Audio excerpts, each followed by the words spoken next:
Les habla José Javier Arango Álvarez. Bienvenidos a Tomemos un Café con la ACMI, podcast oficial de la Asociación Colombiana de Medicina Interna. Hoy hablaremos de diabetes gestacional. Nos acompaña la doctora Tatiana Lucía Espinosa, es presidente de la Asociación Colombiana de Medicina Interna y experta en la materia. Doctora Tatiana, bienvenida. Muchísimas gracias, Javier, por esta invitación a esta excelente iniciativa que ha tenido la Asociación Colombiana de Medicina Interna con este tema como es diabetes gestacional. Sé que vamos a tener una excelente conversación y que va a ser de mucha utilidad, no solamente para el personal médico, sino para todos aquellos que puedan tener acceso a este medio. Doctora Tatiana, como esto es un café con la ACMI, ¿le gusta el café? Cuéntenos, ¿se toma uno que otro cafecito? Por supuesto que sí, Javier. Siempre inicio el día con el rico café colombiano, una rica taza de café colombiano. La primera pregunta que quiero hacerle es, ¿qué es la medicina interna? Usted como expresidente de la Asociación Colombiana de Medicina Interna, cuéntenos qué es la medicina interna. Es una excelente pregunta, Javier. ¿Cómo podemos definir la medicina interna? Definitivamente el médico internista es el que se dedica a la atención integral del adulto. Nos enfocamos tanto en el diagnóstico como en el tratamiento no quirúrgico de las enfermedades del médico adulto, basados en la observación y en la intervención clínica. Hacemos principalmente, pienso yo, que 3 papeles esenciales, como es la atención médica integral, preocupados en nuestro paciente. Somos una puerta de entrada del sistema de salud y por lo tanto somos como el maestro de orquesta que maneja a ese paciente de forma integral, concordando o coordinando las diferentes subespecialidades que puedan entrar a atender a este tipo de pacientes, como por ejemplo las atenciones de cardiología, las atenciones de endocrinología o las atenciones de aquellas especialidades quirúrgicas. Y también tenemos un papel muy importante en cuanto a la pedagogía, en cuanto a la educación, no solamente educación médica continuada, sino educación a la población con fines de la prevención y de la promoción de la salud. Bueno, entrando en materia, ¿qué es la diabetes gestacional? Cuéntanos un poco qué es la diabetes gestacional. La diabetes gestacional, Javier, es aquella que detectamos a nivel del embarazo. O sea, es la que se presenta durante la gestación y en la cual hacemos el diagnóstico entre la semana 20 y 24. Debemos diferenciar la diabetes gestacional de aquellas pacientes que tienen diabetes preexistente y en las cuales debería ser planificada la gestación en ellas. Ya sabiendo qué es la diabetes gestacional, ¿hay algunos factores de riesgo que predispongan al desarrollo de la diabetes gestacional? Claro que sí, tenemos algunos factores de riesgo que nos puede ayudar a hacer ese tamizaje temprano de las pacientes que se encuentran a riesgo de presentar un aumento o una alteración de la glucosa durante el embarazo. Como cuáles pueden ser: que hayan tenido antecedentes previos de diabetes gestacional, historia de diabetes en la familia, antecedentes de síndrome de ovario poliquístico, mujeres gestantes con una edad mayor de 35 años, antes se hablaba de 40, ahora se bajó a 35 años, inactividad física, que hayan tenido embarazos múltiples o que hayan tenido antecedentes de niños macrosómicos o grandes para la edad gestacional. Entonces, definitivamente, cuando nosotros estamos en la atención clínica de nuestros pacientes, deberíamos hacer un enfoque hacia estos factores de riesgo. No necesariamente cuando nos llegue la mujer embarazada, o sea, la prevención debe ser desde antes. Si nos llega una mujer adulta a nuestra consulta, una mujer en edad reproductiva, captar desde temprano todos los factores de riesgo que me puedan influir en que esa mujer durante su gestación pueda desarrollar diabetes gestacional. Doctora Tatiana, ¿cómo podemos diagnosticar la diabetes gestacional? Ahí hay métodos que llamamos clínicos y métodos de laboratorio. ¿Nos cuentas un poco sobre eso?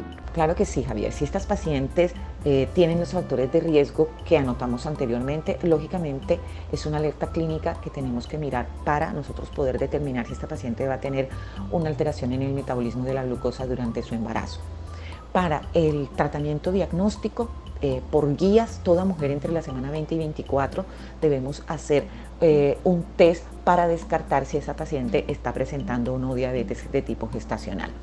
Tenemos 2 tipos de screening, el screening de un paso y el screening de 2 pasos. ¿Cuál es el screening de un paso? La paciente en ayunas se ordena este test.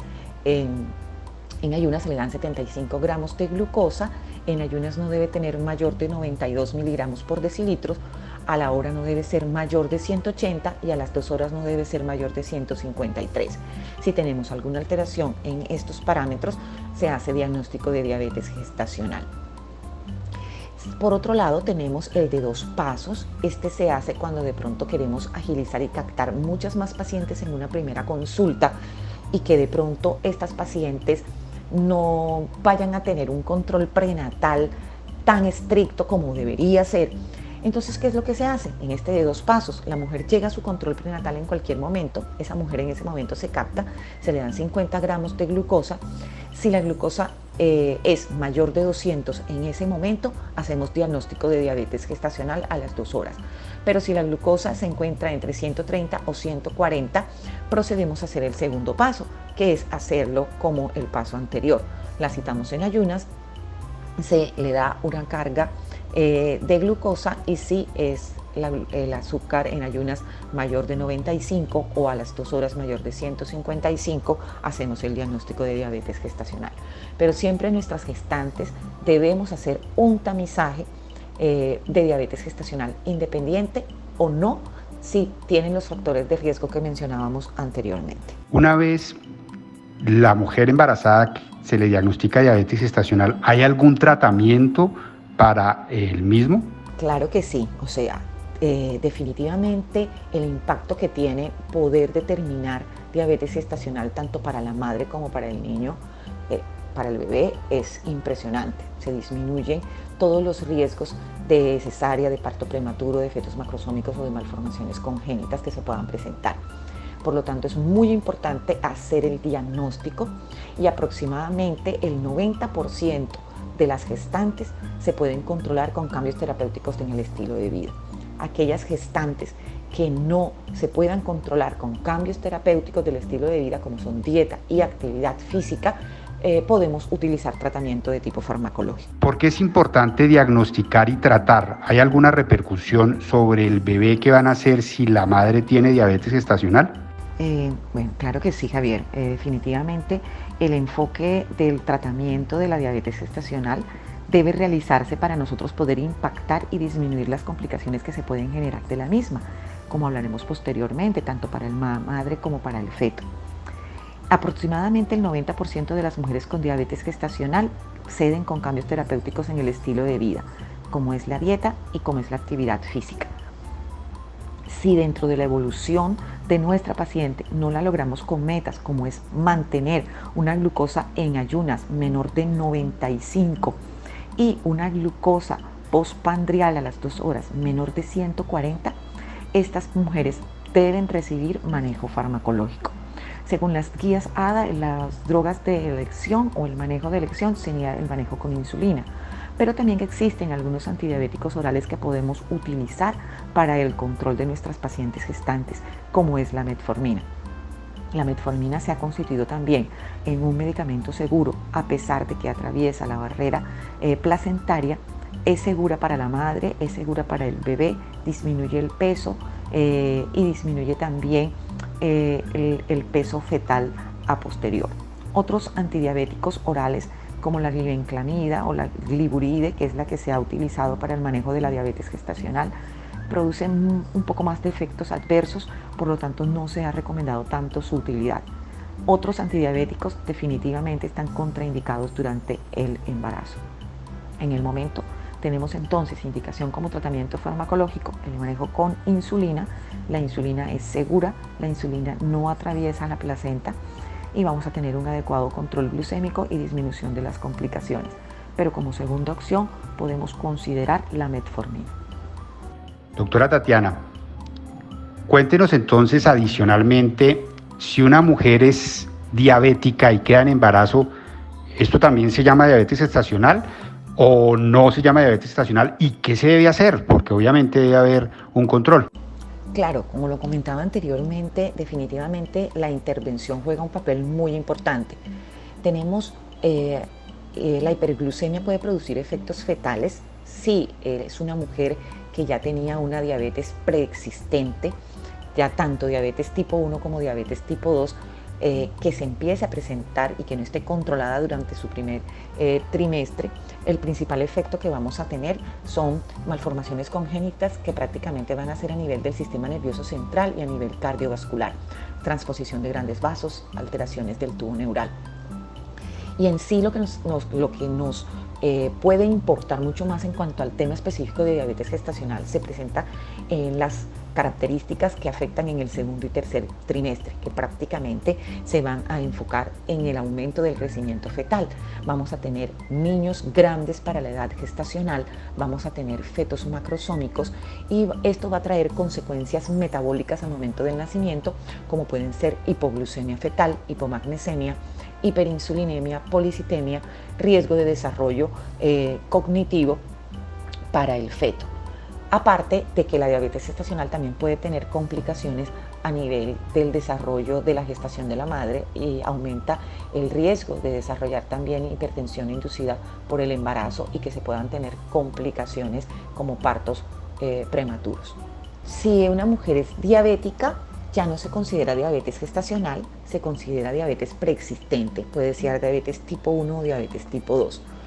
Lógicamente podemos tener algunas mujeres que no se conocían diabéticas y se embarazan. Por lo tanto, es importante este tipo de población de diabetes preexistente captarlos en el primer trimestre del embarazo. Ya no se consideraría diabetes de tipo gestacional, sino una mujer diabética que se embaraza y que no se conocía diabética. Siendo el caso de que la mujer es diabética, sea tipo 1 o tipo 2, lo ideal es que se planifique su gestación. ¿Qué quiere decir con planificar la gestación? Que esta mujer debe llevar con unas adecuadas metas de control glucémico al embarazo. Es decir, debe tener una hemoglobina glicosilada menor del 7%, idealmente debe estar en 6.5%. Debe llegar con un peso ideal o por lo menos haber disminuido obesidad si estaba en obesidad o en sobrepeso. Y tener un screening de daños de órgano blanco por parte de diabetes antes de la gestación. Y si es una mujer que aparte de diabetes es hipertensa, pues lógicamente debe ser una hipertensa controlada y se debe cambiar a fármacos antihipertensivos que no tengan efectos teratogénicos. Como por ejemplo, si es una mujer hipertensa diabética, se va a concebir, se deben suspender por lo menos inhibidores de la ECA o ARA2 y colocar otros antihipertensivos que sí puedan ser seguros durante el embarazo.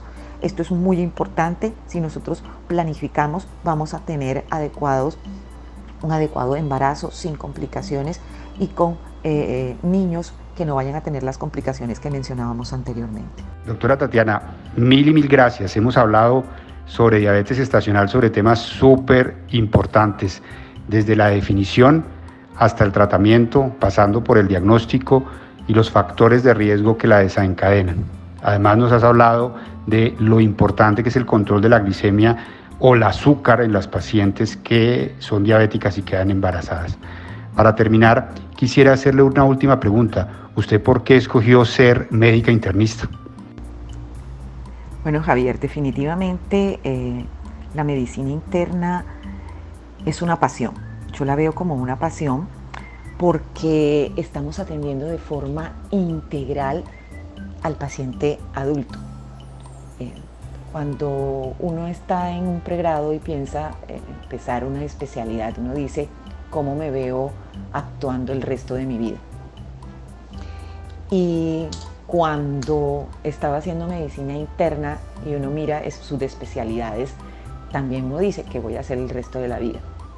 Tuve un consejo también de uno de mis profesores que me dijo, ¿por qué no pruebas y sigues como una internista integral? Sigues siendo internista. Y definitivamente con medicina interna uno cada día se ahonda mucho más en esta disciplina y en la integralidad, que yo creo que es lo que nos define, en el cual nosotros podemos abordar el paciente como un todo. Entonces, para mí es siempre un reto, porque a veces nos muestran al paciente por partes y nos dicen, es que es un paciente que llegó con un infarto, es que es un paciente que llegó con una neumonía, es que es un paciente que tiene un dolor abdominal. Y definitivamente las enfermedades son una sola. Las enfermedades son una sola y se engloban, y el riesgo que tiene un paciente de presentar enfermedades cardiovasculares, de presentar enfermedades neoplásicas, de presentar un tipo de complicaciones, siempre se debe enfocar como un todo. Yo pienso que ese enfoque como un todo y ese reto que día a día como médicos internistas tenemos de enfocar el paciente como un todo y de ir conduciendo su manejo, su estudio, su promoción, su prevención, yo pienso que es lo que me motiva día a día a continuar en esta disciplina que lo envuelve a uno, como es la medicina interna. Muchas gracias por haberme invitado a participar en este espacio. Doctora Tatiana, gracias por acompañarnos. Les habló José Javier Arango Álvarez. Gracias por acompañarnos. Nos vemos en una próxima oportunidad en Tomemos un Café con la ACMI.